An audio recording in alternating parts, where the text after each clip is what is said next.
Hello everyone. आज आपण तुमची जी काही थर्ड सेमिस्टरची एक्झाम झाली त्यानंतर फोर्थ सेमिस्टरला SY स्टार्ट करतोय. फोर्थ सेमिस्टर मध्ये जे काही आपले सब्जेक्ट्स आहेत, आज आपला पहिलाच लेक्चर होतोय.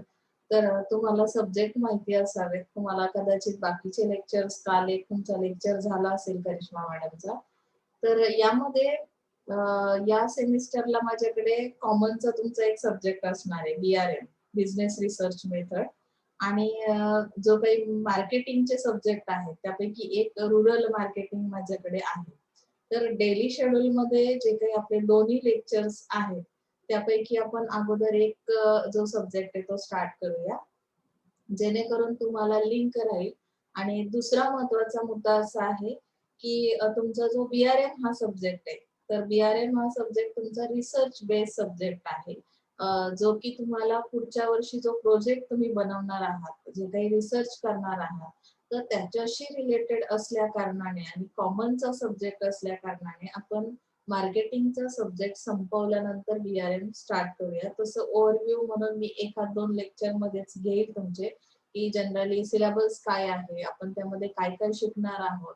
तर ह्या सगळ्या गोष्टी कशा आहेत ते प्रॅक्टिकली तुम्हाला इम्प्लिमेंट करायच्या आहेत. यावर्षी जेव्हा तुम्हाला बेसिक नॉलेज येईल की BRM म्हणजे नक्की काय आहे किंवा बिझनेस रिसर्च मेथड म्हणजे नक्की काय आहे, आपण प्रोजेक्ट मध्ये कशा पद्धतीने डेटा कलेक्ट करतो किंवा डेटा कलेक्ट केल्यानंतर एक्झॅक्टली आपल्याला कशा पद्धतीने मेजरमेंट्स घ्यावे लागतील, क्वालिटेटिव्ह क्वांटिटेटिव्ह अनालिसिस कसं करायचं आहे. तर ह्या सगळ्या म्हणजे त्यामध्ये वापरले जाणारे व्हेरिएबल्स असतील, तर ही सगळी माहिती मी तुम्हाला कॉमनच्या याच्यामध्ये देणारच आहे, जो काही बिझनेस रिसर्च मेथड टॉपिक आहे.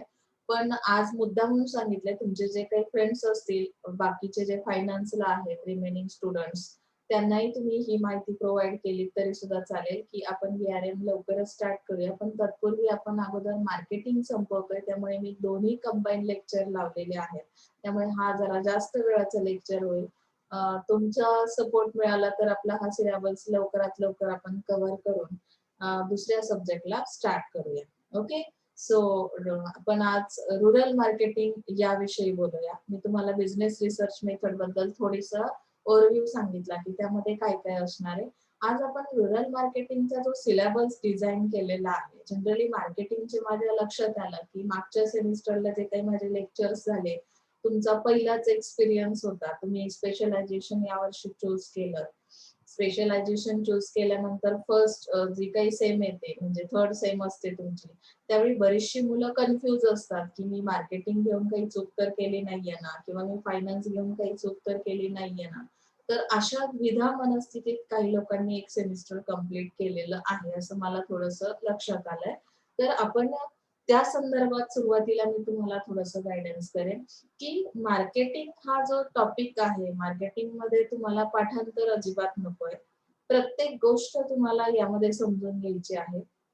जनरली जर तुम्ही रुरल मार्केटिंगचा विचार केला तर रुरल मार्केटमध्ये कशा पद्धतीचा कस्टमर एंटर होतो किंवा रुरल मार्केटमध्ये असणाऱ्या कस्टमरचं बिहेवियर कसं आहे किंवा तिथे आपण कुठल्या स्ट्रॅटेजीज अप्लाय करू शकतो, या पॉसिबिलिटीज, तर ह्या सगळा त्यामध्ये विचार केलेला है। जैसे कि हम देख सकते हैं ना कि रूरल मार्केट यानी कि हम उससे बिलोंग करते हैं, हम भी थोड़े से मतलब कि हम अर्बन एरिया से तो बिलोंग नहीं कर रहे हैं।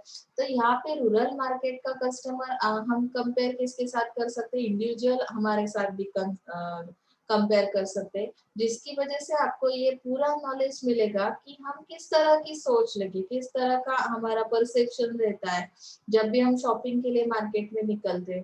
तो मार्केटिंग में जाते वक्त हमारे दिमाग में किस तरह के थॉट्स रहते हैं, हमारे एक्सेप्टेशंस क्या है।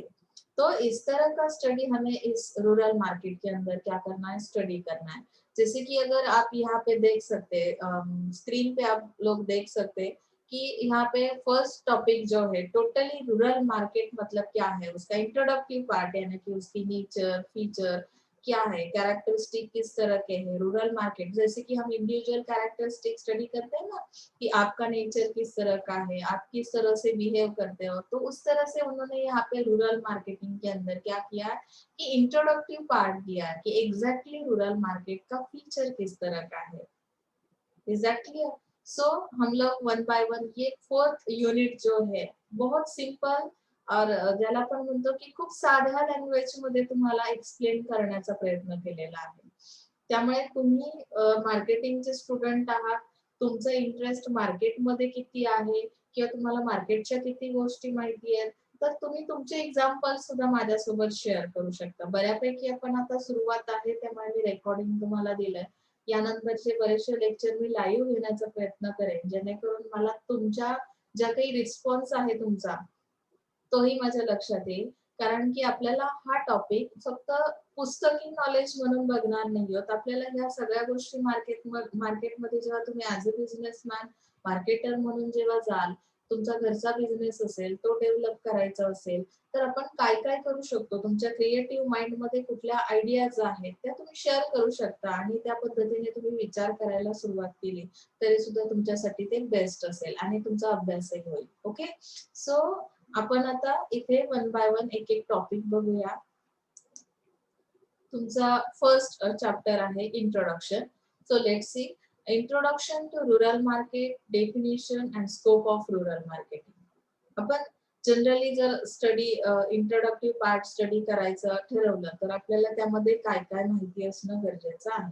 जब भी आप इंटरव्यू के लिए जाते हो, अगर आपने रूरल मार्केटिंग पढ़ा है या आपके सिलेबस में वो था, तो सामने वाला जो भी पर्सन है आपके लिए कौन सा क्वेश्चन पूछेगा कि स्कोप क्या है इस रूरल मार्केटिंग में. स्कोप होना यानी कि क्या है कि आगे जाके इसमें और किस तरह की डेवलपमेंट कर सकते हैं हम लोग. अभी जो भी कंडीशन है मार्केट की, तो उसमें हम एडिशनल और कौन सी चीज दे सकते हैं, स्कोप कौन सा है. जैसे आप लोगों ने अभी बीएमएस चूज किया, बीएमएस का कोर्स कर रहे हैं, कभी कोई आपको क्वेश्चनिंग करता है कि बीएमएस चूज करने के पीछे क्या रीजन है, क्या स्कोप है आगे इसके लिए. तो उस तरह से रूरल मार्केटिंग के लिए क्या स्कोप है वो हमें फर्स्ट चैप्टर में स्टडी करना है. रूरल मार्केट की जो इंडियन साइज उन्होंने बताया, साइज एंड स्कोप कि एग्जैक्टली पॉपुलेशन कितनी है यहाँ की. जब भी हम मार्केट में जाते हैं, मार्केटिंग किसी एक प्रोडक्ट का या सर्विस का कर लेते हैं, तो हमें वहाँ पे पॉपुलेशन के बारे में जानकारी होना बहुत जरूरी है. अगर बहुत ज्यादा पॉपुलेशन है तो ऐसे हालात में हम किस तरह से मार्केटिंग कर सकते हैं, ये भी हमें सोचना बहुत जरूरी रहता है. सो यहाँ पे हमें पहले साइज के बारे में स्टडी करना होगा इंट्रोडक्टिव पार्ट में. Rural development as a core area, efforts put for rural development by government. अभी यहाँ पे जो ओवरव्यू दिया है उन्होंने कि अगर हमें लग रहा है कि यहाँ पे बहुत स्कोप है और भी कुछ किया जा सकता है, यहाँ की पॉपुलेशन इतनी है, साइज के बारे में हमें पता चल रहा है, तो उन्होंने एक ओवरव्यू दिया है कि गवर्नमेंट जब भी डेवलपमेंट के बारे में सोचती है तो रूरल एरिया के बारे में उनकी कौन सी मतलब स्कीम्स कौन से हैं, प्रमोशंस किस तरह से दिए जा रहे हैं, किस तरह के एफर्ट्स गवर्नमेंट हमारी जो भी है वो ले रही है. तो ये सब यहाँ पे हमें देखना बहुत जरूरी है. यानी कि हमें प्रोफाइल स्टडी करनी है. थर्ड पॉइंट में आप देख सकते हैं emerging profile of rural markets in India. यानी कि प्रोफाइल के अंदर क्या क्या होता है. जैसे अगर हमें डीप स्टडी करना है, हमने स्कोप के बारे में स्टडी किया, पॉपुलेशन साइज के बारे में डेमोग्राफी स्टडी की, तो उसके अंदर उन्होंने एक चीज और बताई कि एग्जैक्टली प्रोफाइल हमें पता होना जरूरी है. जैसे हम हमारी प्रोफाइल बनाते हैं ना कि आपका पूरा बायोडाटा उसके अंदर आता है, तो उस तरह से रूरल मार्केट जो भी है इंडिया के अंदर, जो भी रूरल मार्केट है, तो उसकी एक प्रोफाइल, इमर्जिंग प्रोफाइल यानी कि अभी जो प्रोफाइल बनी है, जिस तरह की इंफॉर्मेशन उसके अंदर है, वो हमें स्टडी करनी है. इज दैट क्लियर ना? So next point is that problems of rural market. यानी कि रूरल मार्केट किस तरह की प्रॉब्लम्स फेस कर रही है. अभी हम लोग देख रहे हैं कि ग्लोबलाइजेशन की वजह से ऑल ओवर वर्ल्ड के अंदर बहुत सारी डेवलपमेंट हो रही है. यानी कि कस्टमर के एक्सपेक्टेशन बढ़ रहा है, हर दिन कोई ना कोई नई टेक्नोलॉजी मार्केट के अंदर एंटर कर रही है. फिर भी अगर हम लोग रूरल एरिया से बिलोंग करते हैं तो हमें इतना तो पता ही होता है कि जनरली रूरल मार्केट किस तरह के प्रॉब्लम्स फेस करता है, तो वो भी हमें इसमें देखना है. जो जानकारी हमारे पास ऑलरेडी है वही इसके अंदर है, क्योंकि हम रूरल एरिया से बिलोंग करते हैं. Is that clear? Next point है constraints in rural marketing and strategies to overcome constraints. अगर हमने प्रॉब्लम के बारे में स्टडी किया है, यानी कि कंस्ट्रेंट्स है, ज्या काही अडचणी तुम्हाला त्या मार्केटमध्ये फेस कराव्या लागतात, तर त्या अड़चनी यानी कि जो प्रॉब्लम्स है, कंस्ट्रेंट्स है, उससे अगर हमें दूर करना है तो उसके लिए हम कौन सी किस तरह की स्ट्रैटेजी अप्लाई कर सकते हैं जिसकी वजह से ये प्रॉब्लम सॉर्ट आउट हो सके। तो हमें उसका डिटेल स्टडी, कंस्ट्रेंट्स के बारे में स्टडी करना है, स्ट्रेटेजीज के बारे में स्टडी करना है, वो स्ट्रेटेजीज वहां पे इम्प्लीमेंट कर सकते हैं या नहीं कर सकते, उसकी पॉसिबिलिटीज को स्टडी करना है और इस तरह से हमें वो प्रॉब्लम क्या करना है, सॉल्व करना है। तो ये रहा आपका introductive part. Is that clear ना?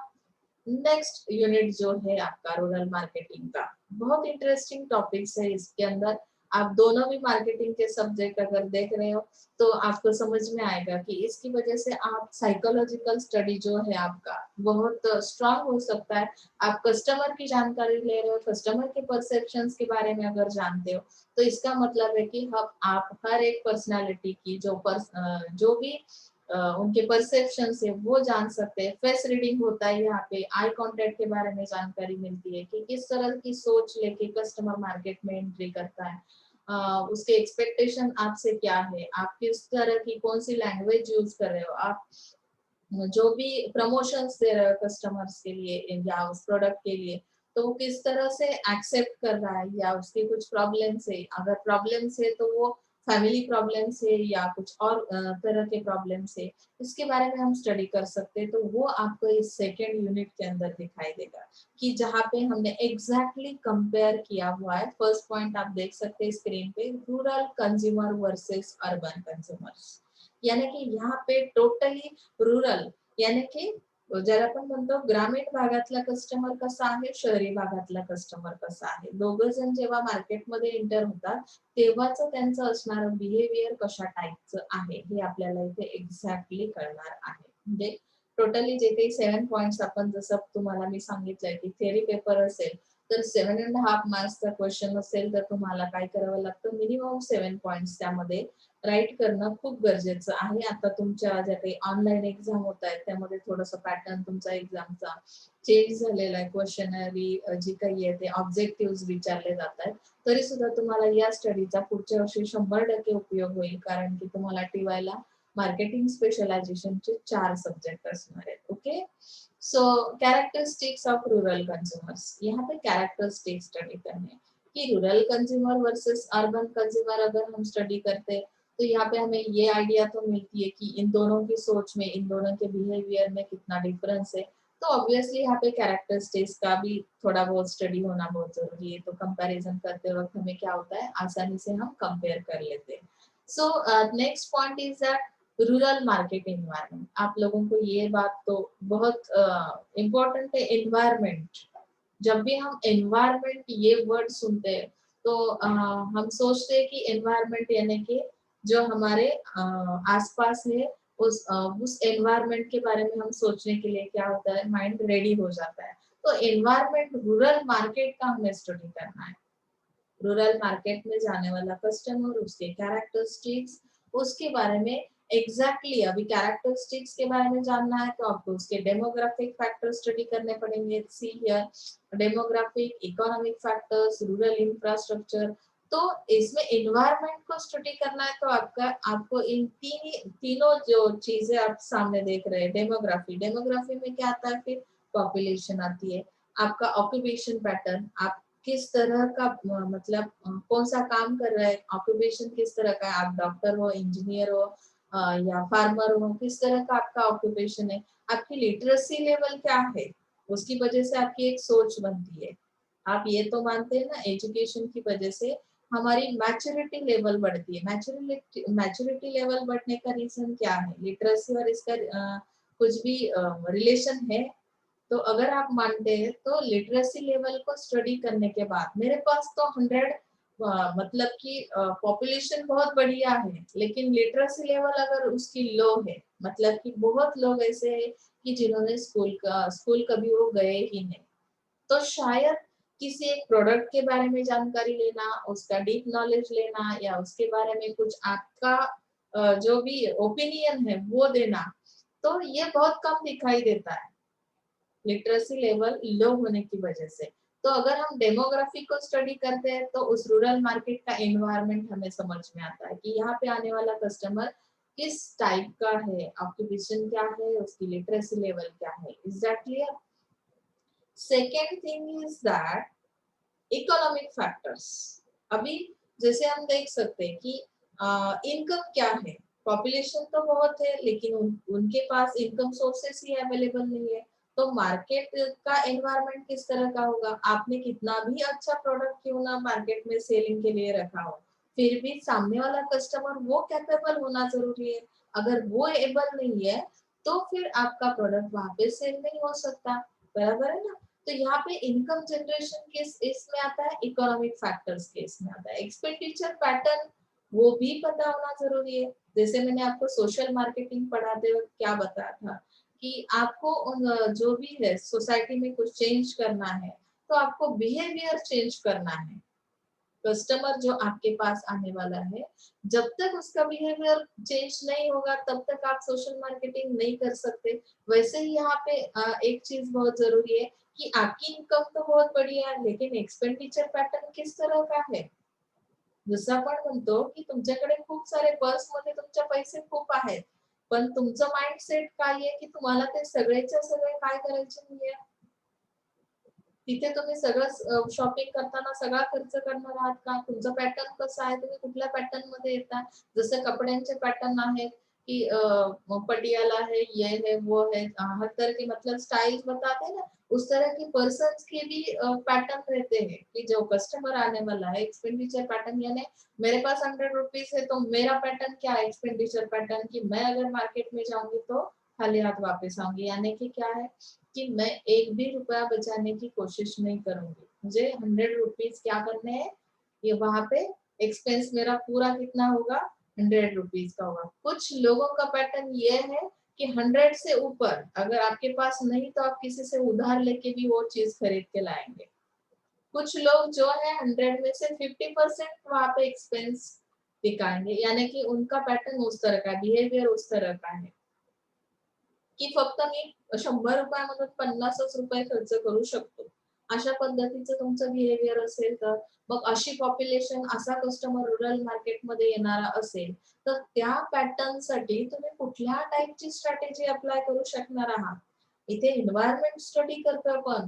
रूरल मार्केटमध्ये येणाऱ्या कस्टमरचा एन्व्हायरमेंट म्हणजेच त्याच्या पॉप्युलेशन पासून ते तुम्ही एक्सपेंडिचर पॅटर्न पर्यंत आलेला आहात. Rural demand and consumption pattern यानी कि रूरल मार्केट में अगर कस्टमर आता है तो उसकी एग्जैक्टली डिमांड किस चीज की है.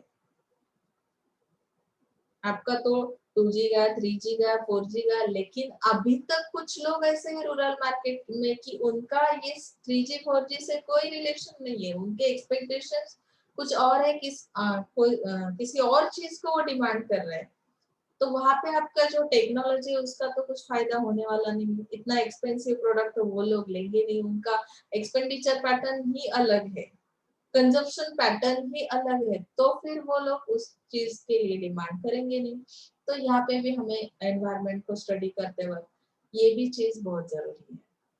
रूरल मार्केट इंडेक्स के बारे में बताया. इंडेक्स किस तरह से बनाई जाती है, इंडेक्स का मीनिंग क्या है ये मैं आपको डीपली नहीं बताऊंगी क्योंकि आज तक जितनी भी पढ़ाई आपने की है, जितने क्लासेस में आपने एंटर किया है उसमें इंडेक्स का तो मतलब इंडेक्स तो होती ही है हर सब्जेक्ट में. इंडेक्स के अंदर क्या रहता है, इंडेक्स के अंदर शॉर्ट फॉर्म में आपको क्या मिलता है, इंफॉर्मेशन मिलती है कि डीपली इसके अंदर क्या होना जरूरी है. रूरल मार्केट स्टडी कर रहे हैं तो इंडेक्स से ही पता चलता है कि अंदर क्या होगा. तो इसके लिए तो हम लोग सिलेबस को स्टडी करते हैं. ये इंडेक्स ही तो हम स्टडी कर रहे हैं ना आज. तो उस तरह से रूरल मार्केट की इंडेक्स अगर स्टडी करनी है तो हमें क्या करना पड़ेगा कि इकोनॉमिक फैक्टर्स यानी कि इनकम से लेके उनका एक्सपेंडिचर तक हमें क्या मिलेगा, डिटेल डेटा मिलेगा, इंफॉर्मेशन मिलेगी जिसकी वजह से हम हमारी जो स्ट्रेटेजीज है वो फिक्स कर सकते हैं, उस मार्केट के लिए अप्लाई कर सकते हैं. Land use pattern. Land use pattern मतलब क्या है, किस तरह से मतलब कंजप्शन पैटर्न के अंदर ही वो आता है कि आपके पास जितना कुछ है तो वो आप किस तरह से उसका कंजप्शन कर रहे हैं. समझ में आ रहा है ना. तो हमें क्या करना है, डेमोग्राफी स्टडी करनी है, इकोनॉमिक फैक्टर्स को स्टडी करना है, रूरल इंफ्रास्ट्रक्चर को स्टडी करना है। जब भी हम किसी चीज का डिटेल स्टडी कर रहे हैं, एनवायरमेंट, अभी हम लोग बोलते हैं ना हमारे घर का एनवायरमेंट बहुत हेल्दी है। हेल्दी है मतलब क्या है, इंफ्रास्ट्रक्चर किस तरह का है आपका, हेल्दी क्यों है, बहुत सारे ट्रीज आपने लगाए हैं, गार्डन है आपके घर के बाहर, तो एनवायरमेंट मतलब जैसे सनलाइट आपके घर के अंदर आता है तो हेल्दी रहेगा ना। उस तरह से अगर मुझे रूरल इंफ्रास्ट्रक्चर स्टडी करना है तो रूरल हाउसिंग के बारे में मुझे सोचना पड़ेगा, इलेक्ट्रिफिकेशन के बारे में सोचना पड़ेगा। अगर आपके पास बिजली नहीं है तो आप किस तरह का, आपका डिमांड किस तरह की प्रोडक्ट की होगी, आप किस तरह के प्रोडक्ट को लाइक करते होंगे, आपकी एक साइकोलॉजी बनती है ना। आपका घर का एनवायरनमेंट किस तरह का है, रूरल हाउसिंग, आप किस तरह टाइप के घर में रहते हो, आपकी नीड्स किस तरह के हैं, नीड्स वॉन्ट्स डिमांड्स हम स्टडी कर चुके हैं। तो ज्याला पण म्हणतो की तुमचं घर कसं आहे, तुमच्या घरामध्ये कुठल्या पद्धतीच्या फॅसिलिटीज आहेत, त्या फॅसिलिटीज नुसार तुमच्या डिमांड्स तयार होतील, त्या पद्धतीचं तुमचं कंझम्पशन पॅटर्न असेल, रोड्स अवेलेबल आहेत का, रूरल इंफ्रास्ट्रक्चर मध्ये तेही खूप गरजेचं है। मुझे अगर रूरल मार्केट में एंटर होना है, किसी चीज को मुझे वहां पे सेल करना है, तो उसकी कंडीशन क्या है उस मार्केट की। तो एनवायरमेंट स्टडी करते वक्त मैंने जब इंफ्रास्ट्रक्चर को स्टडी किया तो मेरे ध्यान में आया कि वहां पे जाने के लिए प्रॉपर रोड कंस्ट्रक्शन ही नहीं हुआ है, तो शायद आपकी जो एक्सपेंसिव प्रोडक्ट है तो वो सही कंडीशन के में उस मार्केट तक नहीं पहुंच सकते। ओके ना। सो हमें यहाँ पे तीन चीजों का हमने एनवायरमेंट के अंदर स्टडी किया। उसके बाद आता है आपका रूरल कंज्यूमर बिहेवियर। अभी रूरल कंज्यूमर बिहेवियर तो हमने स्टडी किया है, आपका जो सेकंड शायद मेरे ख्याल से सीबी होगा या कोई और मार्केटिंग का सब्जेक्ट है सेकंड, तो सीबी आप स्टडी करते होंगे उसके अंदर भी। तो मीनिंग क्या है रूरल कंज्यूमर बिहेवियर, सीबी क्यों स्टडी किया जाता है, आपका बिहेवियर किस तरह का है। अभी तो सेकंड ईयर में आपने जब से मार्केटिंग लिया है, हम फेस टू फेस कम्युनिकेशन नहीं कर पा रहे हैं, तो बहुत सारी चीजें ऐसी कि मैं आपको कोशिश कर रही हूँ कि वो चीजें आप समझ लो। अगर हम फेस टू फेस भी नहीं है तो भी इंटरेक्शन होना बहुत जरूरी है। मार्केटिंग का सब्जेक्ट है तो बहुत इजी है, ऐसे समझ के भी हम निग्लेक्ट नहीं कर सकते, या बहुत हार्ड है ऐसे समझ के भी इसे निग्लेक्ट नहीं करना है। तो ये हमारा फैमिलियर सब्जेक्ट है, यानी कि आपका बिहेवियर किस तरह का है ये समझने की मैं कोशिश कर रही हूँ। अगर मैंने मार्केटिंग चूज किया है, मैं अगर आपकी जगह पे हूँ, मैं स्टूडेंट हूँ, तो मेरे एक्सपेक्टेशंस क्या है, मुझे मार्केटिंग से को किस तरह का नॉलेज लेना है और मुझे आगे फ्यूचर में उसका इम्प्लीमेंटेशन कैसे करना है। अगर ये मैंने डिसाइड किया, मेरे एम्स ऑब्जेक्ट्स फिक्स है, तो शायद इस सीबी को समझने में आपको बहुत आसानी होगी। रूरल कंज्यूमर बिहेवियर का मीनिंग एक बार हम पढ़ेंगे, factors affecting rural consumer behaviour, यानी कि अ, किस तरह के फैक्टर्स आपके बिहेवियर पे इम्पैक्ट कर रहे हैं। आपने मार्केटिंग तो लिया, बहुत बार ऐसे होता है कि आपका जो फ्रेंड है वो फाइनेंस में किसी और एचआर में है, तो वो लोग आपको उनके सब्जेक्ट के बारे में, अगर वो उसमें बहुत इन्वॉल्व है तो ऑब्वियसली वो उनका सब्जेक्ट कितना अच्छा है या उसके इम्पोर्टेंस कितने हैं, उसका स्कोप क्या है, इस तरह की बातें आपसे करते हैं। लेकिन अभी तक आपने मार्केटिंग के बारे में खुद से इन्वॉल्वमेंट नहीं दिखाई है। टीचर तो आपको बता रहे हैं कि मार्केटिंग इस तरह का टॉपिक है या उसमें इस तरह की इंफॉर्मेशन है, आपको इस तरह से फ्यूचर में उसका क्या होगा कि फायदा मिलेगा, तो तब तक आप किसी भी लेक्चर में कंसंट्रेट नहीं कर सकते। वैसे ही रूरल कंज्यूमर जो है, हम बिहेवियर स्टडी कर रहे हैं, तो बिहेवियर पे बहुत सारे फैक्टर्स क्या करते हैं, इम्पैक्ट करते हैं।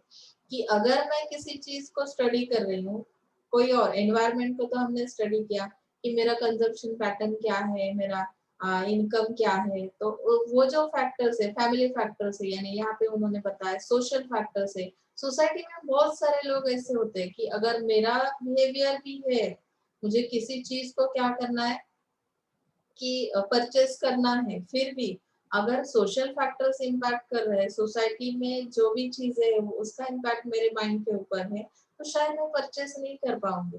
तो इस तरह का मुझे स्टडी करना पड़ेगा, सोशल फैक्टर्स कौन से है, कल्चरल फैक्टर्स कौन से है, टेक्नोलॉजिकल फैक्टर्स कौन से है, कि और आपकी लाइफस्टाइल और पर्सनालिटी किस टाइप की है। जैसे हमने यहाँ पे देखा ना कि ऑक्यूपेशन पैटर्न क्या है। अगर आपकी लाइफस्टाइल किस तरह की, आप डॉक्टर हो, तो ऑब्वियसली आपकी डिमांड उस तरह के प्रोडक्ट्स के लिए रहेंगे जिसकी वजह से आपकी हेल्थ अच्छी रह सके। ओके ना। तो हमें रूरल कंज्यूमर बिहेवियर को डीपली जाके यहाँ पे स्टडी करना है। Okay, next thing is that rural marketing mix. अभी रूरल मार्केटिंग मिक्स, हमने मार्केटिंग मिक्स तो स्टडी किए लास्ट सेम में। मैंने आपको जो प्रोडक्ट लाइफ साइकिल सिखाई, उसके बाद आपको 4 P's सिखाए कि प्रोडक्ट, प्राइस, प्लेस, प्रमोशन। तो 7 P's भी है उसके अंदर, और 3 जो P's है उन्होंने एक्सटेंड किए हुए हैं।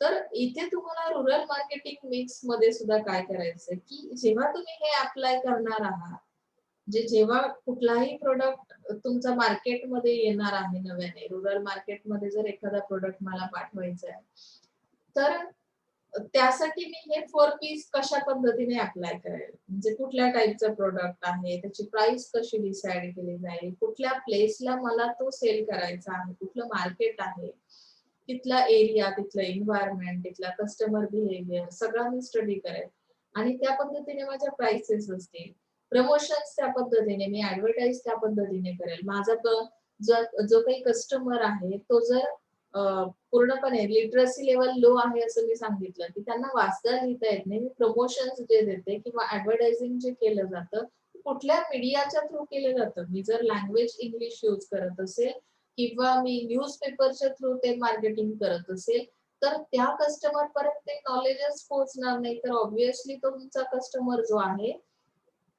तो प्रोडक्ट परचेस करू शकणार आहे। म्हणजे इथे आपल्याला मार्केटिंग मिक्स हा जो पार्ट आहे तो फार इम्पॉर्टंट आहे। कुठल्याही मार्केटमध्ये जर गेला तुम्ही, अगदी मी तुम्हाला पुढच्या वर्षी इंटरनॅशनल मार्केटिंग मी शिकवणार आहे, तर त्यामध्ये आपल्याला लक्षात येतं की डोमेस्टिक मार्केट आणि फॉरेन मार्केटचं आपण कसं कंपॅरिझन करतो, की आपला जो इंडिया मधला कस्टमर आहे त्याचा आपण स्टडी केलेला आहे, त्या पद्धतीनेच फॉरेनचा कस्टमर आहे का, तर नाही। बऱ्याचशा गोष्टींमध्ये तुम्हाला डिफरन्स लक्षात येतो। सेम ॲज इट इज तुम्हाला त्या पद्धतीनेच ह्या मार्केटिंग मिक्स अप्लाय करावे लागतात। सो प्रोडक्टचे स्ट्रॅटेजीज तुम्हाला इथे स्टडी कराव्या लागतील। त्यानंतर रूरल प्रोडक्ट कॅटेगरीज तुम्हाला स्टडी कराव्या लागतील।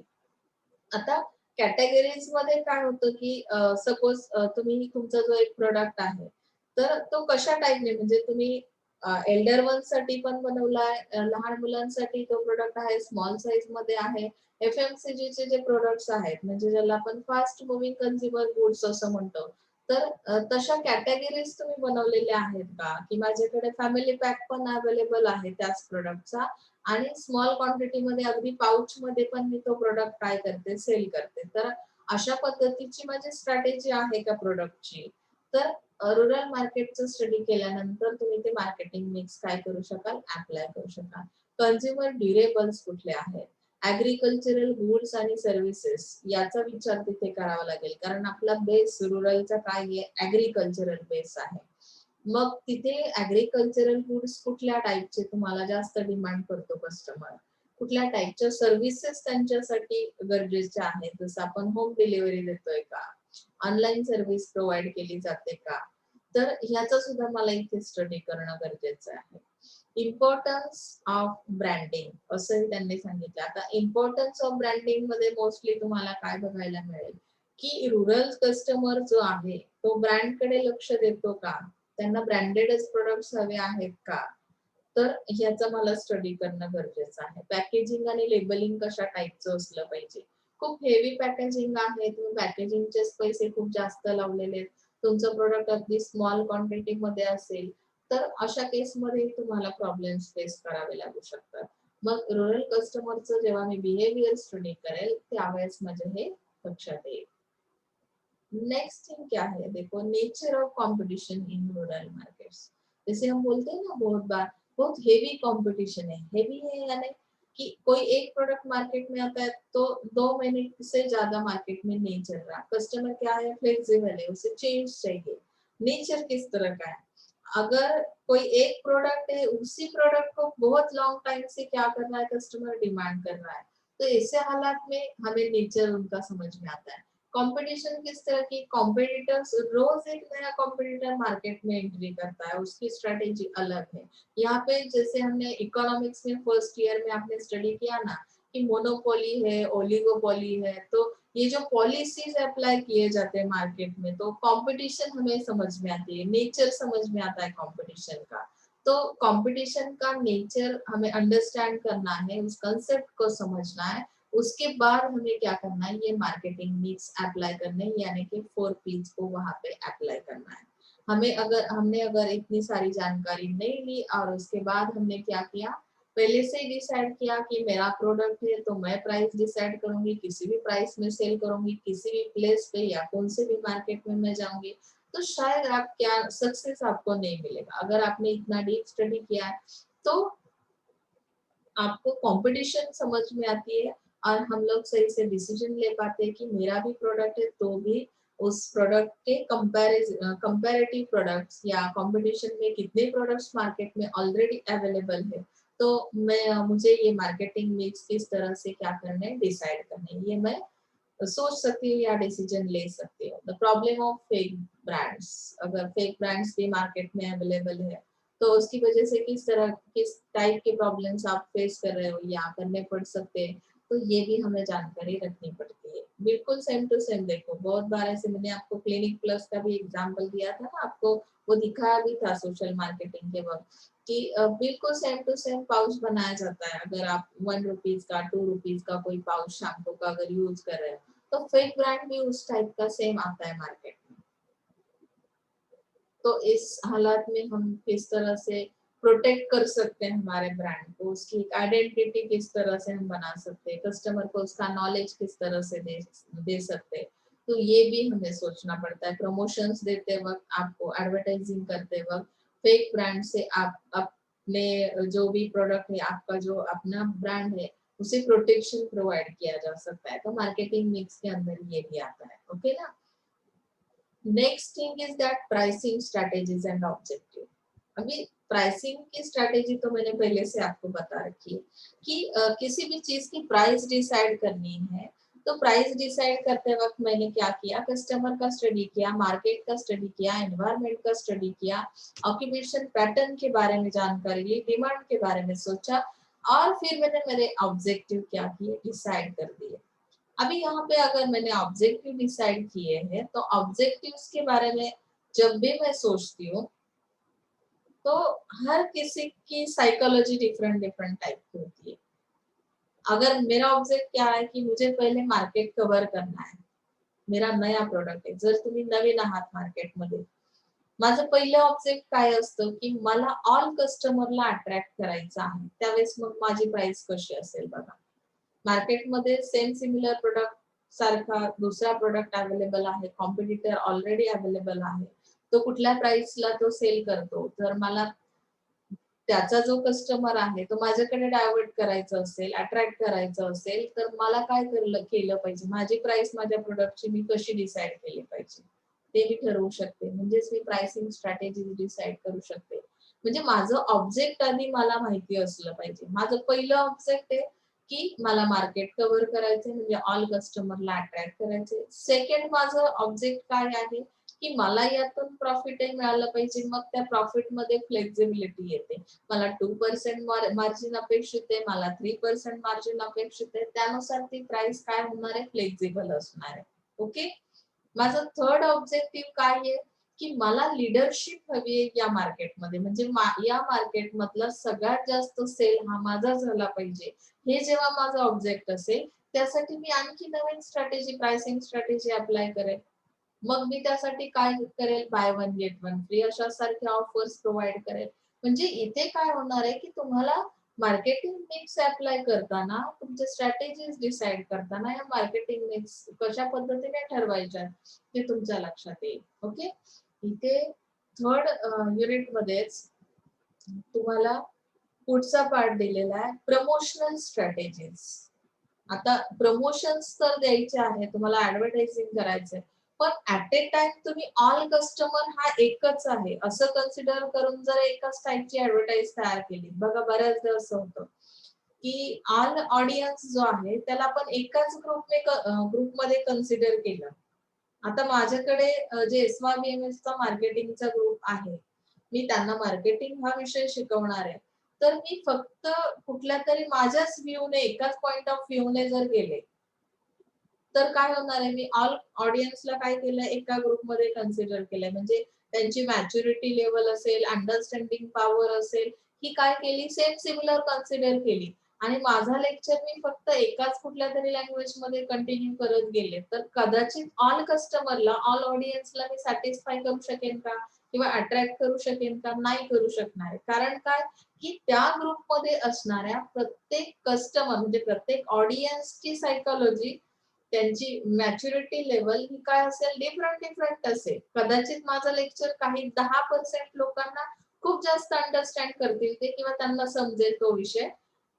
10% ऐसे बचे हुए लोग रहेंगे कि जिनको कुछ भी समझ में नहीं आ रहा, क्योंकि मैंने मेरे पॉइंट ऑफ व्यू से क्या किया कि सबको एक साथ कंसिडर किया, सबकी मैच्योरिटी लेवल को सेम लेवल पे कंसिडर किया। तो इस तरह से मुझे प्रमोशनल स्ट्रेटेजीज कर देने हैं, तो यहाँ पे एडवर्टाइजिंग करते वक्त मुझे क्या करना पड़ेगा, फर्स्टली सेगमेंटेशन करना पड़ेगा। सेगमेंटेशन आप देख सकते हैं स्क्रीन पे। सेगमेंटेशन करना यानी कि उनके ग्रुप्स बनाना। तो ग्रुप्स बनाने के लिए कुछ तो क्राइटेरिया मेरे पास होना जरूरी है। अगर मार्केट में, रूरल मार्केट में कस्टमर अवेलेबल है, उसकी पॉपुलेशन 1000 2000 जो भी है, इतने पीपल्स है, तो सब लोग तो सेम सिमिलर एज के नहीं है, सब लोगों का ऑक्यूपेशन पैटर्न तो सेम नहीं है, या जो भी उनका एक्सपेंडिचर पैटर्न है वो भी अलग अलग टाइप का है। तो सब लोगों के लिए एक एडवर्टाइज बना के सब लोगों को तो सेटिस्फाइड नहीं कर सकते।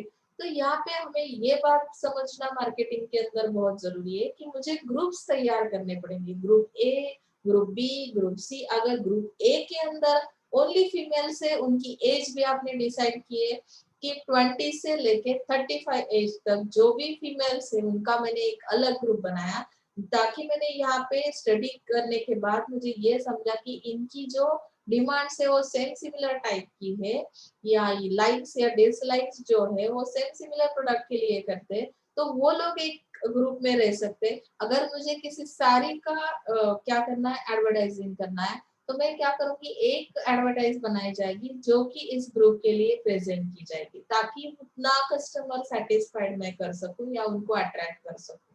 उसके बाद मैंने सेगमेंटेशन में ग्रुप बी जो बनाया, फीमेल के बाद मैंने मेल का एक ग्रुप बनाया, एज ग्रुप डिसाइड किया। उसके बाद मैंने किड्स का यानी छोटे चिल्ड्रंस के लिए एक ग्रुप बनाया। उनके लिए जो प्रोडक्ट मेरे पास था, बेबी सोप था या कोई और चीज थी या पाउडर था या कोई भी और जो भी मतलब हम बोलते हैं ना, ज्याला आपण म्हणू शकतो की टॉयज असतील, तर त्यामध्ये तुम्हाला त्याची ऍडव्हर्टाइज करायची, तर तुम्ही ती ऍडव्हर्टाइज करताना, तर लहान मुलांसाठी ऍडव्हर्टाइज करताना तुम्हाला त्यांना कन्सिडर करून ऍडव्हर्टाइज नाही बनवून चालणार आहे। तो यहाँ पे हम क्या कर सकते हैं कि टॉयज परचेस करने वाला कस्टमर कौन है, उनके पेरेंट्स। पेरेंट्स का एज ग्रुप क्या है, तो उनका एक अलग ग्रुप मैंने सेगमेंटेशन के थ्रू बना दिया, और पेरेंट्स को समझ में आ सके इस तरह से मैंने एक एडवर्टाइज उनके लिए बनाई। तो शायद वो सेटिस्फाइड हो गए, तो उन्होंने वो किड्स के लिए प्रोडक्ट आपका परचेस किया, जो भी टॉय आपने बनाया था वो लोग परचेस किया। लेकिन मैंने क्या किया कि ऑल कस्टमर को एक ही ग्रुप में अगर डाल दिया, सेगमेंटेशन नहीं किया, और एक टॉयज के लिए मैंने एक एडवर्टाइज बनाई, तो एल्डर वंस क्या बोलेंगे कि इसका तो हमें कोई फायदा ही नहीं है, ये एडवर्टाइज वो लोग देखते नहीं है, एडवर्टाइज को निग्लेक्ट कर देते हैं, सामने वाला पर्सन रिस्पॉन्स ही नहीं देता। तो सेगमेंटेशन ग्रुप्स तैयार करना ये बहुत बड़ी जिम्मेदारी है, रिस्पॉन्सिबिलिटी है। टारगेटिंग करना, अभी जैसे कि मैंने बताया कि ग्रुप्स बनाए, तो मुझे वन बाय वन एक एक ग्रुप को टारगेट करना है। यहाँ पे जैसे टारगेट का मीनिंग क्या है कि उनके ऊपर, उस ग्रुप के ऊपर फोकस करना है, उनको सेटिस्फाइड करना है, उनको अट्रैक्ट करना है। Is that clear? Second thing is that positioning for rural market. अभी जो भी पोजीशन क्या है रूरल मार्केट के अंदर, उस वो जो भी ग्रुप है या जितनी भी पॉपुलेशन है, जितना ऑडियंस रूरल मार्केट में अवेलेबल है, तो किस पोजीशन पे है, उनका माइंड किस तरह से सेट है, उन लोगों के एक्सपेक्टेशंस क्या है मार्केट से। जैसे बहुत बार हम लोग बोलते हैं कि मार्केट में जाने के बाद अगर कोई आपसे बार्गेनिंग करने के लिए तैयार ही नहीं है, डिस्काउंट ऑफर तो बिल्कुल नहीं है, फिक्स प्राइस अगर आपने रखे हैं तो शायद आपका कस्टमर क्या है, बहुत नाराज है आपसे, तो वहां पे आने वाली डिमांड भी उस तरह की रहेगी कि ओकेजनली वो लोग परचेसिंग करेंगे, रेगुलर परचेसिंग होगा नहीं। तो पोजीशन समझ में आती है इस तरह से कि मार्केट की पोजीशन आजकल कैसी, जैसे कोरोना के बीच हमने ये बहुत आइडेंटिफाई किया कि किस तरह से उतार चढ़ाव है मार्केट में, जिस तरह से मार्केट में रेगुलर जाने वाला कस्टमर था तो कितने परसेंट उस पे इम्पैक्ट हुआ कि कोई डिसीज आता है सोसाइटी में, सोशल इश्यूज कुछ क्रिएट हो जाते हैं, तो उसका इम्पैक्ट टोटली किस पे पड़ता है, मार्केट पे पड़ता है। तो पोजीशन समझ में आती है, उस तरह से रूरल मार्केट की पोजीशन क्या है उसके बारे में हमें इसमें स्टडी करना है। समजत आहे ना इथपर्यंत? म्हणजे मी तुम्हाला आज पूर्ण ह्या 1 तासामध्ये की 4 युनिट मध्ये तुम्ही पूर्णपणे काय स्टडी करणार आहात त्याचा जनरली ओव्हरव्ह्यू आपला सुरू आहे. म्हणजे तुम्हाला एका दिवसामध्ये, एका तासामध्ये, एका लेक्चरमध्ये जर तुम्ही पहिला लेक्चर माझा रूरल मार्केटिंगचा ज्याने कोणी व्यवस्थित स्टडी केलाय, तर अगदी त्याच्यावर कुठलाही क्वेश्चन तुम्हाला आला तरी सुद्धा तुम्ही आरामात, ऑब्जेक्टिव्ह तर मी सांगते डोळे झाकून पास होईल एखादा. म्हणजे त्यामुळे पुढचे लेक्चर्स तुम्ही बघायचे नाही तसं अजिबात नाहीये. फक्त मी तुम्हाला जस्ट एक आयडिया दिली की कशा पद्धतीने याचा सिलेबस डिझाइन केलेला आहे मार्केटिंगचा. वन बाय वन आपण कसे पुढे पुढे स्टेप बाय स्टेप जातोय. आता बघा लास्ट जो चॅप्टर आहे तुमचा रूरल मार्केटिंग स्ट्रॅटेजीज. मला सांगा तुम्ही एखादा प्रोडक्ट तयार केला. मार्केटमध्ये तो कसा घेऊन जायचा? त्याच्यासाठी तुम्ही प्रत्येक वेळी स्वतः जाणार आहात का? किंवा ते पॉसिबल आहे का त्याचं मार्केटिंग करणं, एवढ्या कस्टमर पर्यंत तो प्रोडक्ट घेऊन जाणं? तर नाही शक्य होणार आहे. मग त्यासाठी आपण काय करतो? इंटरमिडिएटचा वापर करतो, चॅनल्सचा वापर करतो, हो की नाही? म्हणजे आता तुमचं प्रोडक्शन किती क्वांटिटी मध्ये आहे त्यावर ते डिपेंड करतं की तुम्ही त्याचं डिस्ट्रीब्यूशन कसं करणार आहात. खूप जास्त बिग क्वांटिटी में अगर आपका प्रोडक्शन हो रहा है तो ऐसे हालात में आपको एट ए टाइम मार्केट में वो प्रोडक्ट ले जाना है, तो उसके लिए चैनल्स ऑफ डिस्ट्रीब्यूशन जैसे उन्होंने यहाँ पे स्ट्रैटेजीज में बताया, distribution strategies for rural consumers. तो चैनल्स कौन से होंगे, किस के थ्रू मैं वो प्रोडक्ट मार्केट में ले जा सकती हूँ? तो कुछ लोग जो है हर्ट्स यानी मंडीज म्हणजे ज्याला आपण म्हणतो बाजारात विकणं, मंडीज म्हणजे डेली शेड्यूल मध्ये तुम्ही रेग्युलर रूटीन मध्ये ते सेल करताय. पब्लिक डिस्ट्रीब्युशन सिस्टीम जे आहे, पब्लिक प्लेसला तुम्ही त्या कशा पद्धतीने डिस्ट्रीब्यूट कराल, कोऑपरेटिव्ह सोसायटीज कशा त्यांच्या थ्रू तुम्ही यूज करू शकता, त्यांच्या थ्रू तुम्ही एखादी गोष्ट सेल करू शकता का, किंवा तुमचं मॉडेल कसं आहे एफएमसीजीचं, किंवा कंपनीजचं त्यांनी स्टडी दिला, डिस्ट्रीब्युशन नेटवर्क दिलेलं आहे की कुठला नेटवर्क तुम्ही यूज करताय ज्यामुळे तुमचा प्रोडक्ट मार्केटमध्ये सेल होतोय किंवा पोहोचतोय. त्यानंतर पुढचा पार्ट दिलेला आहे ideal distribution model for rural markets. म्हणजे तुम्हाला एक आयडियल मॉडेल ज्याला आपण म्हणू शकतो, जसं तुम्हाला मी एखादी गोष्ट विचारली की तुम्ही ऑनलाईन स्टडीकडे कशा पद्धतीने तुमचा पॉइंट ऑफ व्ह्यू कसा आहे, तुमचं स्टडी करण्याची पद्धत कशी आहे, तर प्रत्येकाची एक स्वतःची थीम असते. आता सपोज ऍज अ टीचर म्हणून तुम्ही मला विचारलं की तुम्ही तुमचं जे नॉलेज आहे त्या सब्जेक्ट रिलेटेड तर ते डिस्ट्रीब्यूट कसं करताय, त्यासाठी आयडियल मॉडेल तुम्ही काय ठेवलेलं आहे, कुठल्या वेने तुम्ही गेलात, म्हणजे तुमच्या जो कोणी स्टुडंट आहे म्हणजे इथे कस्टमर आपण म्हणू शकतो की तो सॅटिस्फाय करू शकताय. तर असं एक काहीतरी मॉडेल तयार केलं जातं. जसं आता आपण झूम वर मीटिंग घेतोय त्याच्या थ्रू आपण जनरली आपलं जे काही कम्युनिकेशन आहे, कम्युनिकेशन त्या पद्धतीने होणार आहे, इन्फॉर्मेशन त्या पद्धतीने पास होणार आहे. सेम ॲज इट इज इथे तुम्हाला केस स्टडी बेस असं एक मॉडेल डिस्ट्रीब्युशनचं दिलं जाईल की एक केस आहे, तुमचं प्रोडक्ट कशा टाईपचं आहे, कुठल्या प्लेसला प्रोडक्शन झालंय, किंवा रूरल मार्केटचं एन्व्हायरमेंट कसं आहे, तिथला इन्फ्रास्ट्रक्चर कसं आहे, मग तिथे पॉसिबिलिटीज कशा आहेत की कुठला चॅनल तिथपर्यंत पोहोचू शकतो. लक्षात येतंय ना? तर मग त्या पद्धतीने आपल्याला काय करायचं ते मॉडेल स्टडी करायचं आहे रूरल मार्केटचं. ओके. आणि त्यातला सगळ्यात महत्त्वाचा इम्पॉर्टंट जो थीम है इसमें कि कोई भी चीज मुझे अगर अप्लाई करनी है मार्केट के अंदर, तो वहां पे कम्युनिकेशन होना बहुत जरूरी है।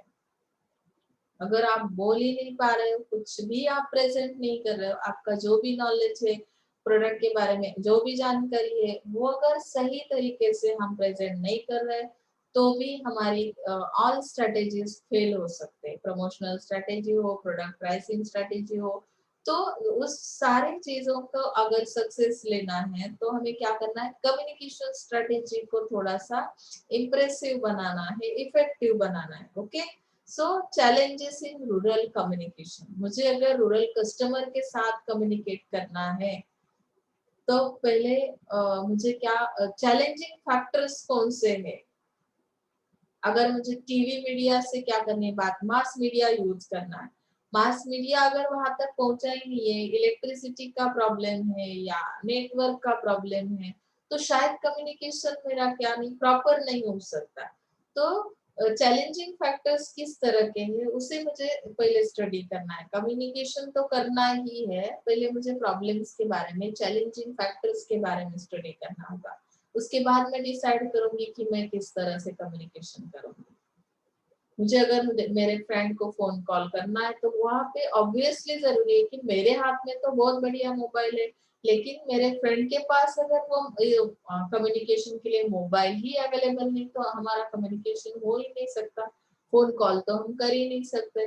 तो इस तरह से कुछ चैलेंजिंग फैक्टर्स रहेंगे, तो रूरल मार्केट के अंदर हमें वो चैलेंजिंग फैक्टर्स स्टडी करने हैं। Next thing is that developing effective communication.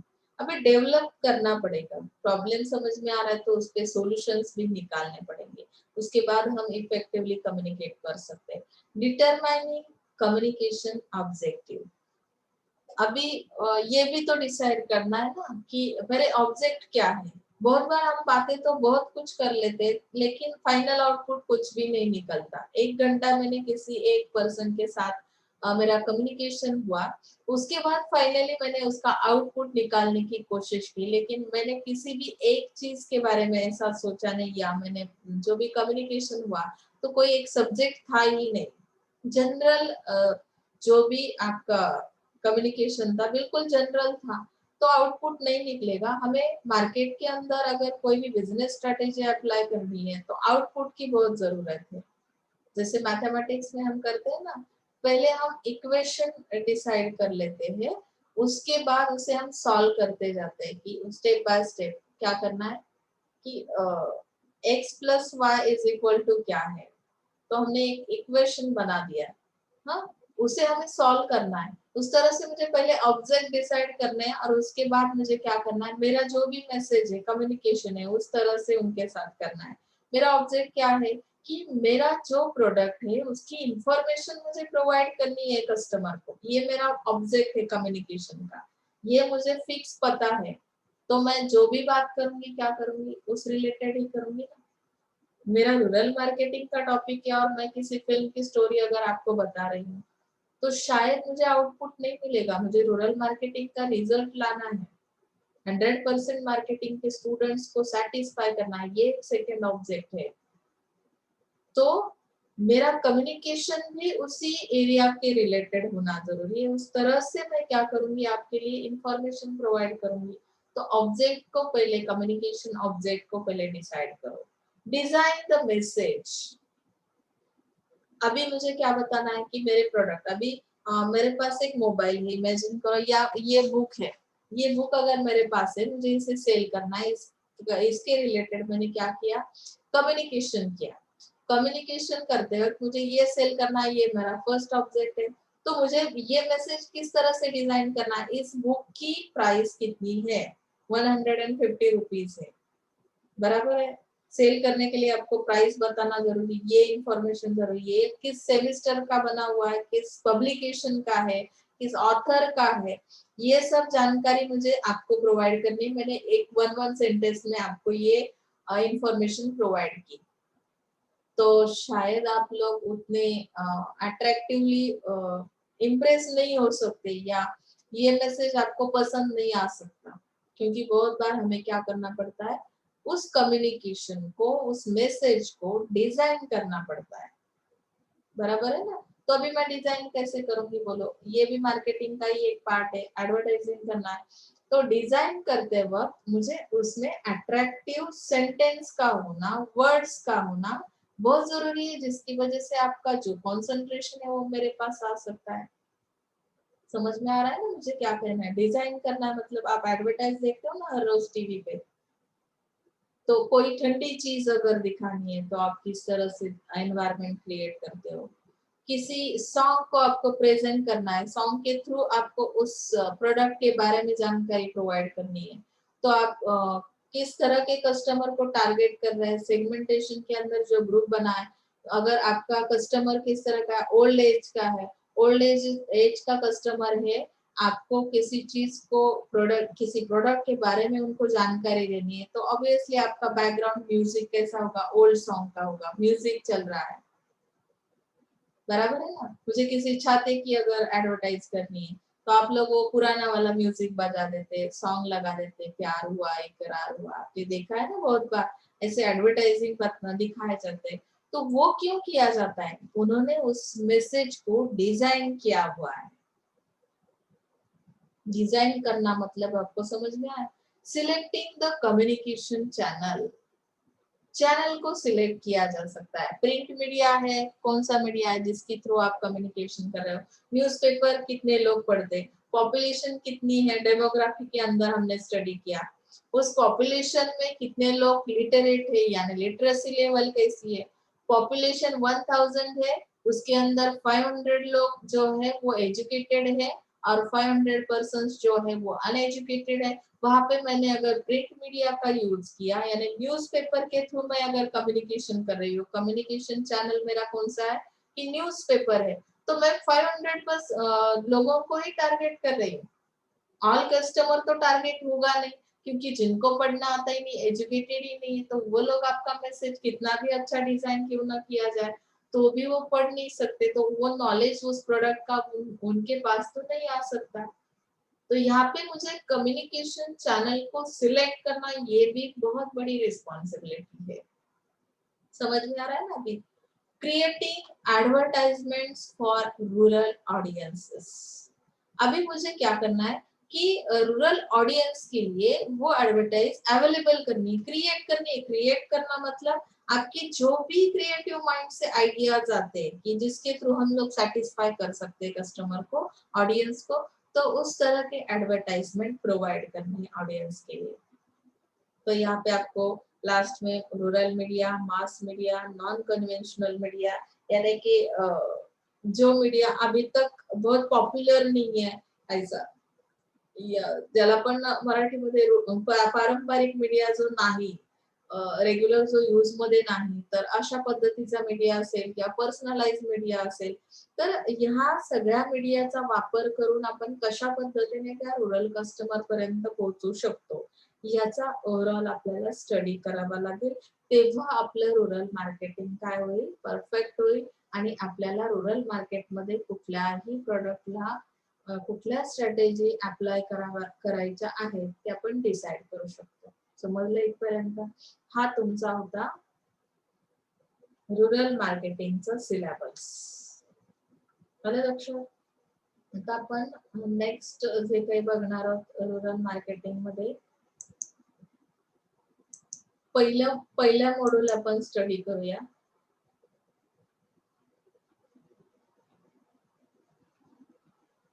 पहिल्या मॉड्यूल मध्ये तुम्हाला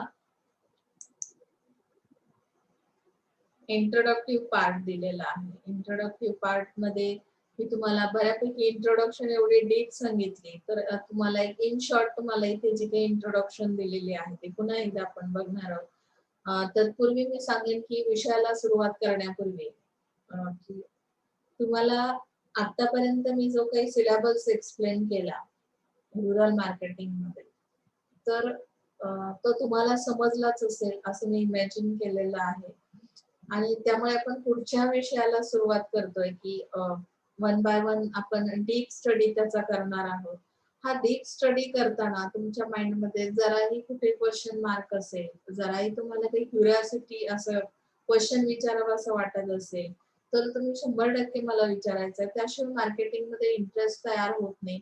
कम्युनिकेशन जर वन वे असेल, फक्त टीचर्स त्यांच्या पॉइंट ऑफ व्ह्यू ने तुम्हाला सॅटिस्फाय करायला जात असतील, तर त्यांना त्यामध्ये काही इम्प्रुव्हमेंट करायला वाव मिळत नाही किंवा चान्स मिळत नाही. जोपर्यंत तुमच्या ज्या काही फिलिंग्ज आहेत त्या सब्जेक्ट रिलेटेड तुमची इन्व्हॉल्वमेंट लक्षात येणार नाही, तोपर्यंत मला त्या सब्जेक्टमध्ये आणखी तुम्हाला कुठल्या गोष्टींची अपेक्षा आहे, माझ्याकडून आणखी तुम्हाला काय कुठल्या पद्धतीचं नॉलेज अपेक्षित आहे ते समजणार नाहीये. त्यामुळे बऱ्यापैकी आपले जेव्हा जेव्हा लाईव्ह लेक्चर्स होतील रुरल मार्केटिंगचे, तेव्हा मला तुमच्या रिस्पॉन्सची अपेक्षा आहे.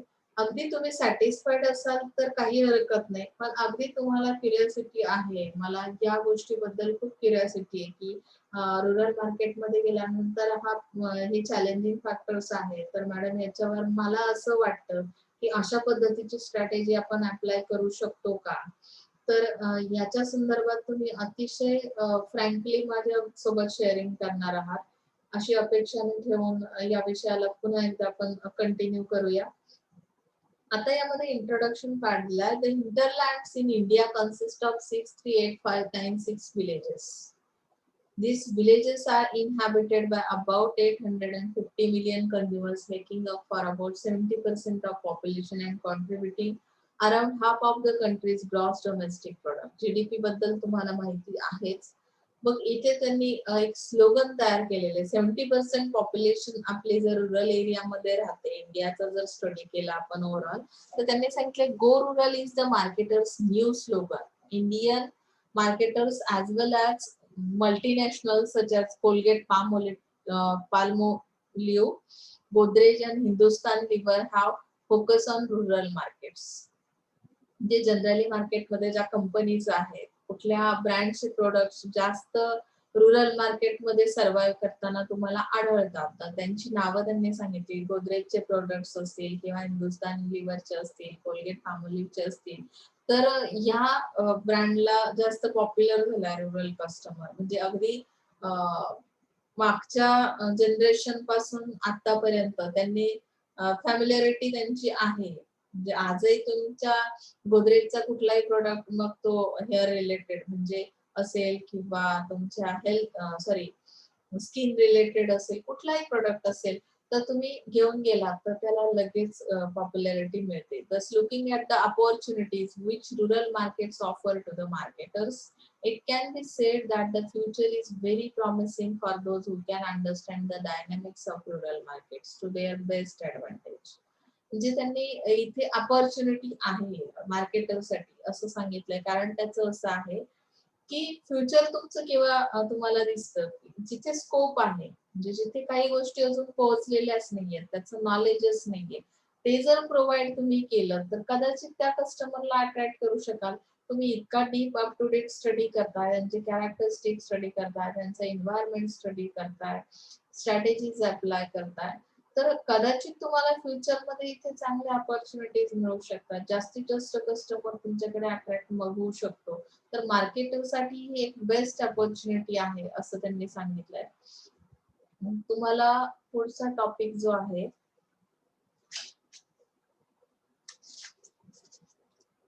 आपण डेफिनेशन आणि स्कोप बघूया. पुढचा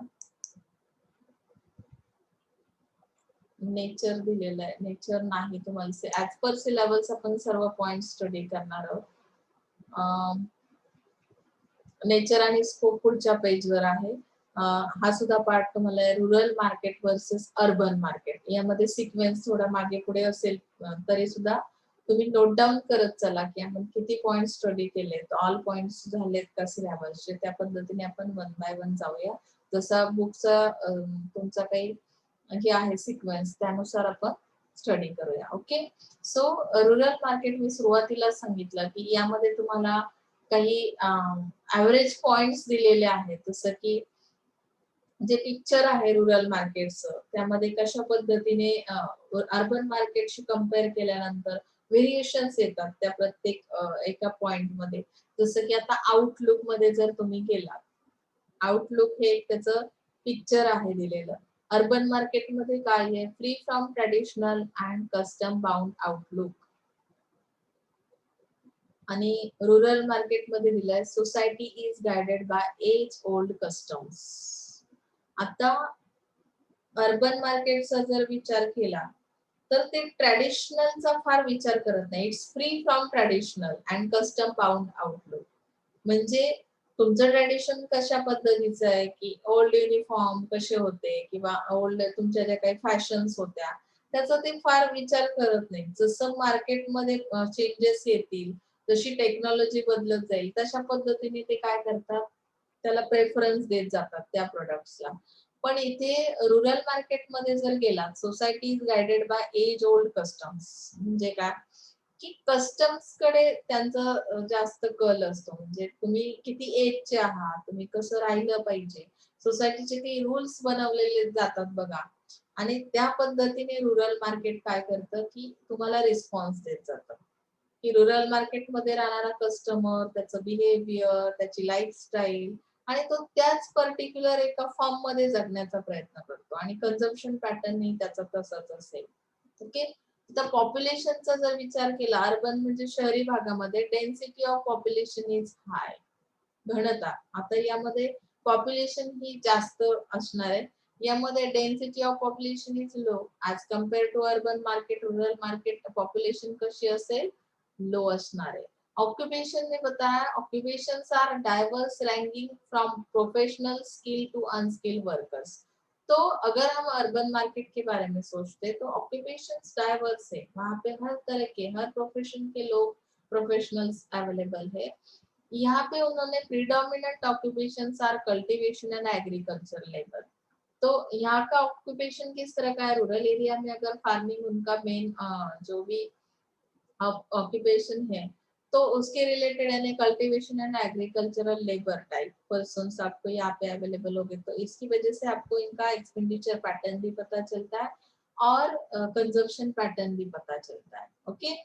सेगमेंटेशन क्या है, psychographic usage based segmentation is the main base of divide the market. अगर मुझे अर्बन मार्केट को डिवाइड करना है तो उनकी साइकोग्राफी क्या है, साइकोलॉजी के बारे में स्टडी करना पड़ेगा. कि कुछ लोग जो है यूसेज बेस्ड है, यानी अर्बन मार्केट की साइकोलॉजी क्या है, यूसेज बेस्ड है. उनके लिए यूजफुल चीज है तो वो परचेस करेंगे. यूजफुल नहीं है, जैसे ऑकेजनली परचेसिंग करते, कुछ लोग डेली बेस पे किसी चीज का यूज करते. तो जैसे हम लोग बोलते हैं ना, कुछ लोग जो है डेली बेस पे बाहर का खाना पसंद करते हैं, उस टाइप का फूड लाइक करते हैं, तो उस कस्टमर उस फूड को वो डिमांड करते हैं. कुछ लोग है कि ऑकेजनली पार्टीज में वगैरह बाहर का खाना पसंद करते हैं. तो इस तरह से हमें उनका जो साइकोग्राफी है, यूसेज बेस्ड साइकोग्राफी, तो उस तरह से सेगमेंटेशन ग्रुप्स तैयार करने होंगे. अभी यहाँ पे रूरल मार्केट में demographic geographic segmentation can be the base of divide the market. अगर मुझे ग्रुप्स बनाने हैं कस्टमर के तो मुझे क्या करना पड़ेगा, यहाँ पे क्या करना पड़ेगा, मुझे डेमोग्राफिक का स्टडी करना पड़ेगा. पॉपुलेशन कितनी है, पॉपुलेशन के हिसाब से मुझे वो ग्रुप्स बनाने होंगे. पॉपुलेशन के बारे में जानकारी होने के बावजूद मेरे पास और एक जानकारी होनी चाहिए कि किस जियोग्राफिकल एरिया से वो कस्टमर बिलोंग करता है, उसकी साइकोलॉजी क्या होगी, उसकी डेमोग्राफी क्या है. उसके बाद मुझे उसे एक ग्रुप में डालना पड़ेगा. जैसे हम बोलते हैं ना, जियोग्राफिकल एरिया कौन सा है, अगर बहुत बारिश है हमारे यहाँ का, अगर हम स्टडी करते हैं कोकन एरिया का, तो हमारा एक ग्रुप अलग बनता है. बाकी पॉपुलेशन से हम लोग थोड़ा अलग है, हमारे डिमांड्स अलग है, हमारी जो पैटर्न है, हमारा लाइफस्टाइल पैटर्न ही अलग हो जाता है. 4 मंथ अगर आपका रेनी सीजन चल रहा है तो आप अलग अलग टाइप के प्रोडक्ट्स यूज कर रहे हैं, जो कि एज कम्पेयर टू दूसरी जियोग्राफिकल पर्सन से अलग डिमांड रहेगी हमारी. ओके. अभी सेगमेंटेशन हुआ मीडिया रीच. यहाँ पे अर्बन एरिया में media reach is very very high. Marketers prefer television, mobile, internet, and print media to reach to the target customers. तो यहाँ पे अर्बन एरिया है तो ऑब्वियसली इंफ्रा भी आपका स्ट्रांग होगा, इंफ्रास्ट्रक्चर रहेगा. इंफ्रास्ट्रक्चर रहेगा तो आपके जो इलेक्ट्रिसिटी है, इलेक्ट्रिसिटी का कुछ प्रॉब्लम नहीं है। अर्बन एरिया तो इंटरनेट फैसिलिटीज है, प्रिंट मीडिया है, टेलीविजन है, हर चीज से आप क्या कर सकते हो, हर वो मीडिया आपके पास पहुंच रहा है। तो इंफॉर्मेशन आप किसी भी मीडिया के थ्रू दे सकते हैं, चैनल कोई भी यूज कर सकते हैं कम्युनिकेशन के लिए। अभी यहाँ पे media reach is very low. क्यों? क्योंकि यहाँ पे जो मीडिया है, कौन कौन सा टाइप का मीडिया यूज किया जाता है रूरल एरिया के अंदर। रेडियो रहेगा जिसके थ्रू आप कम्युनिकेशन कर रहे हो, लाउड स्पीकर्स है, interactive approach and television to reach to the target customer. यहाँ पे सिलेक्टिव मीडिया है जिसका हम यूज कर सकते हैं, क्योंकि यहाँ के प्रॉब्लम्स कुछ अलग है अर्बन एरिया से कंपेयर करने के बाद हमें ये पता चल रहा है। उसके बाद आता है इंफ्रास्ट्रक्चर। इंफ्रास्ट्रक्चर किस टाइप का है? In urban everything gets implemented soon due to availability of infrastructural facilities like electricity, internet, roads, buildings, educational institutions and financial। वो नेक्स्ट पेज पे गया, मैं आपको बताऊंगी। तो यहाँ पे इंफ्रास्ट्रक्चर स्ट्रांग है। अवेलेबिलिटी मतलब कि जो भी फैसिलिटीज है वो अवेलेबल होने की वजह से, जैसे मैंने बताया कि इलेक्ट्रिसिटी वगैरह, बिल्डिंग्स है, तो इंफ्रास्ट्रक्चर इसका अर्बन एरिया का स्ट्रॉंग आहे। यहाँ पे थोडे इनएडिक्वेट म्हणजे पुरेशा अशा फॅसिलिटीज नसल्या कारणाने इथे खूप वेळ तुम्हाला द्यावा लागेल या मार्केटमध्ये, ज्याच्यानंतर तुम्ही कम्युनिकेट करू शकाल आणि त्या कस्टमर पर्यंत पोहोचू शकाल। तर नेक्स्ट पेज वर बघा, तुम्हाला याचा हा जो काही पार्ट आहे, इन्स्टिट्यूशन्स आणि कम्युनिकेशन, म्हणजे कम्युनिकेशनचे मीडियाज खूप अवेलेबल आहेत अर्बन एरियामध्ये। आता सेटलमेंट कशी आहे? लार्ज अँड कॉन्सन्ट्रेटेड सेटलमेंट, म्हणजे ज्याला आपण म्हणू शकतो की वेल सेट अशा फॅसिलिटीज आहेत, स्टेबल असं मार्केट तुम्हाला मिळेल। स्मॉल अँड डिस्पोज सेटलमेंट, जसं की आपण बघू शकतो मार्केट म्हणजे जे काही बाजार भरतो, आठवडी बाजार, त्यामध्ये असं प्रॉपर अशी सेटलमेंट तुम्हाला दिसत नाही की पर्टिक्युलर एक प्रोडक्ट। आता जनरली आपण तसं करण्याचा प्रयत्न करतो रुरल मार्केटमध्ये सुद्धा, पण अशी जी दुकानं छोटी छोटी लागतात बघा, शॉप्स असतात, ते थोडे फ्लेक्झिबल असतात, जशी जागा मिळेल तसं त्या पद्धतीने ते त्यांचं मार्केटिंग करतात किंवा सेलिंग करतात। आणि अर्बन एरियामध्ये कसं आहे की लार्ज आणि कॉन्सन्ट्रेटेड सेटलमेंट, म्हणजे त्यांनी फिक्स अशा काही प्लेसला, मॉल्स आहेत किंवा हे आहेत, त्या पद्धतीने ते काय करतात, सेटल करतात त्यांचं मार्केट। इंटरॅक्शन कशा पद्धतीने होतं? 8 पॉइंट आपण बघू शकता की large number of interactions with persons but less frequent between the same people. आता इथे जे काही इंटरॅक्शन आहे तर खूप साऱ्या लोकांमध्ये होऊ शकतं। इथे less number of interpersonal interaction, म्हणजे एकमेकांशी लोकांचा संवाद थोडा कमी, त्यामुळे इंटरॅक्शन कसं आहे थोडंसं कमी अधिक असणार आहे। Okay, more frequent interaction between the same people, इथे लोकांचं कम्युनिकेशन जास्त आहे, मीडियाशी कम्युनिकेशन थोडंसं इंटरपर्सनल कमी आहे। लक्षात येते ना? हाऊसिंग स्ट्रक्चर मध्येही फरक पडेल बघा, की housing on rental is highly prevalent. इथे कसं आहे की लार्जली सेमी पक्का और कच्चा दे आर ओनर ऑक्युपाइड, म्हणजे इथे स्वतःची घर आहेत पण त्यामध्ये सगळेच पक्का हाऊस मध्ये जात नाही, काही कच्चा हाऊस म्हणजे काय की साध्या झोपड्या सुद्धा आहेत। इथं हाऊसिंग स्ट्रक्चर कसं आहे की लार्ज बिल्डिंग आहेत किंवा रेंटलवर राहण्याचं प्रमाण जास्त आहे, म्हणजे त्यांचं एकंदरीत त्यांनी हाऊसिंग स्ट्रक्चर एक्सप्लेन केलं अर्बन एरियाचं। रिसोर्स बेस कसं आहे की production and distribution of industrial goods and services, म्हणजे अर्बन एरियामध्ये जी काही आयात निर्यात होते तर त्यामध्ये जास्त त्यांचा हे आहे, अग्रेसिव्ह आहेत ते लोक। आणि इथे काय की land is the primary resource for livelihood, म्हणजे हे पूर्ण शेती प्रधान आहे, म्हणजे रुरल एरिया जो ऍग्रिकल्चरल बेस तिथे आहे आणि ते पूर्णपणे त्याच्यावर उपजीविकेसाठी काय डिपेंड आहेत। त्यानंतर रिसोर्सचे आणखी कुठले फॉर्म दिलेत? Cattle, forest and mountains. Okay, उदरनिर्वाहाचं साधन म्हणून त्याकडे पाहिलं जातं। तर इथपर्यंत आज आपण थांबूया। तुमचा जो काही हे आहे रुरल मार्केटिंगचा पहिला आपण टॉपिक स्टार्ट केलाय, पुढच्या लेक्चरला आपण पुढच्या टॉपिक वर जाऊया.